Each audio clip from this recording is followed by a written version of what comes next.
આગળ વાત કરીએ તો પાલિકા અને પંચાયતોની ચૂંટણી બાદ હવે ગુજરાતમાં ઓબીસી અનામતને કારણે લટકી પડેલી ગ્રામ પંચાયતોની સામાન્ય અને મધ્ય સત્ર ચૂંટણી 15મી એપ્રિલ પહેલા સંપન્ન થાય તેવા ઉજાળા સંકેત હાલ અત્યારે જોવા મળી રહ્યા છે। રાજ્ય ચૂંટણી આયોગે તમામ જિલ્લા કલેક્ટરો પ્રાંત અધિકારીને પત્ર લખી ગ્રામ પંચાયતની ચૂંટણી માટે તૈયાર રહેવા આદેશ કર્યો। પ્રાથમિક માહિતી પ્રમાણે 30 જૂન 2025 સુધીમાં જેની મુદત પૂર્ણ થતી હોય તેવી 7000 ગ્રામ પંચાયતો છે અને જેની ચૂંટણી યોજાવાની છે।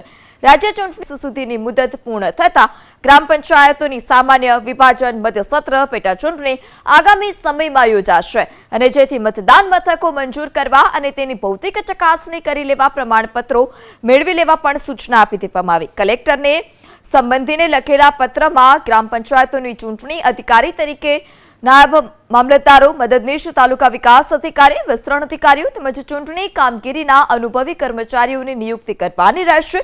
એપ્રિલના પ્રથમ સપ્તાહમાં શૈક્ષણિક કાર્ય બંધ હોવાથી આ દિવસોમાં ચૂંટણી થતા છેલ્લા 2.5 વર્ષથી ચાલતા વહીવટી શાસનનું અંત આવશે।